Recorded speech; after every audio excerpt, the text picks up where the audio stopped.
अब कार खरीदते वक्त पार्किंग की जगह का सबूत देना अनिवार्य किया जा सकता है। दिल्ली में ट्रैफिक और प्रदूषण की समस्या का समाधान खोजने के लिए सुप्रीम कोर्ट ने एक कमेटी बनाई थी। इस कमेटी ईपीसीए यानी एनवायरमेंट पोल्यूशन कंट्रोल अथॉरिटी ने हाल ही में दिल्ली सरकार और नगर निगम को यह सुझाव दिया है कि दिल्ली में कार खरीदने वाले व्यक्ति को कार डीलर को पार्किंग स्पेस का सबूत जमा कराना जरूरी होगा।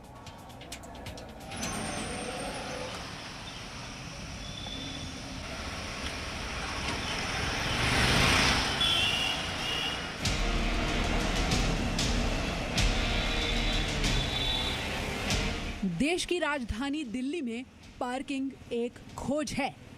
सुबह घर से गाड़ी लेकर निकलते वक्त ये चिंता पहले ही हो जाती है कि वापस घर लौटने पर पार्किंग मिलेगी या नहीं।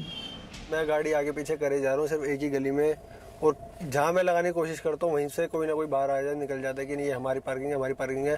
जब तक जैसे मतलब अथॉराइज पार्किंग भी नहीं है, बस उन्होंने एक एजम्पशन कर रखा कि अब मेरे घर के आगे जगह है तो मेरी पार्किंग होगी। पॉश कॉलोनियों में करोड़ों का घर लेकर रहने वालों को भी पार्किंग आसानी से नसीब नहीं होती। इस बात पर झगड़े होना, मारपीट हो जाना दिल्ली में आम बात है। ऐसे में अगर आपसे ये कह दिया जाए कि अब कार खरीदने से पहले ही पार्किंग खोज लीजिए, तो आप क्या करेंगे? इतनी जगह एलोकेटेड है पार्किंग के लिए और जितनी नंबर ऑफ कार्स है दिल्ली में, it is next to impossible unless कि आप कोई वर्टिकल पार्किंग का कोई प्रोविजन करें area wise, colony wise. Parking की जो आई है रूलिंग, उसमें भी नंबर ऑफ कार्स जो हैं, एक एक फ्लोर में 3-3, 4-4 गाड़ियाँ हैं। तो आपको अगर 2 पार्किंग मिली तो 2 तो आपने स्टिल्ट में लगा ली, तो फिर भी रोड में लगेगी। तो आप उसको रोक तो सकते नहीं कि आप गाड़ी नहीं खरीदोगे। पार्किंग की जगह छिन न जाए, उसके लिए क्या क्या जतन नहीं किए जाते। सबसे अच्छा सिस्टम ये है कि हमारे यहाँ पे ग्रुप्स बने हुए हैं, तो उसके अंदर अगर किसी की भी गाड़ी आती है, किसी भी विजिटर की, किसी की भी फैमिली मेम्बर की बाहर से, तो वो उस ग्रुप पे ये डाल देते हैं कि आज ये हमारे पास विजिटर आए हुए हैं। जैसे ही जो जिनकी पार्किंग स्पेस है वो आ जाएं तो बतला दें, तो हम उसको रिमूव करा देंगे। दिल्ली में बढ़ती जा रही गाड़ियों से जुड़ी समस्याओं, प्रदूषण, ट्रैफिक और पार्किंग पर सुप्रीम कोर्ट ने संज्ञान लिया तो दिल्ली में पहली बार 2019 में पार्किंग पॉलिसी बनाई गई। पिछले वर्ष 23 सितंबर को दिल्ली सरकार ने पार्किंग पॉलिसी को नोटिफाई किया। इस पॉलिसी के तहत फुटपाथ पर पार्किंग बैन की गई है।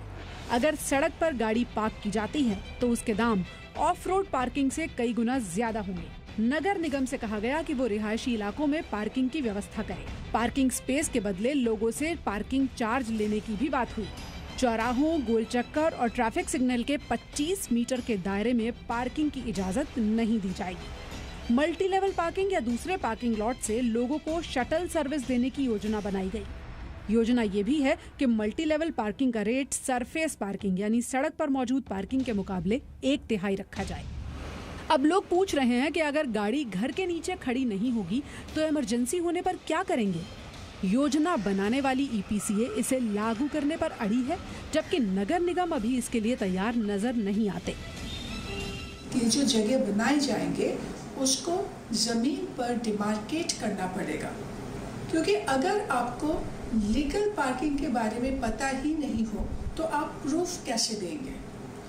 और ये प्रूफ देने के लिए पहले आपको बताना होगा पार्किंग एरिया मैनेजमेंट प्लान के जरिए कि लीगल पार्किंग आपके इलाके में कहाँ पर है और वहाँ पर आपके पास पार्क करने के लिए जगह है कि नहीं। लोग पार्किंग की समस्या से जूझ रहे हैं, ये आपकी बात बिल्कुल सच है, 16 आने सच है, लेकिन पार्किंग की समस्या को लेकर दक्षिण दिल्ली नगर निगम बहुत ही संवेदनशील है। हम समय समय पर एलजी साहब से, डीडीए से और केंद्र सरकार से जगहों की डिमांड करते रहे हैं। Presenting B News app available on Google Play and App Store. Download it now.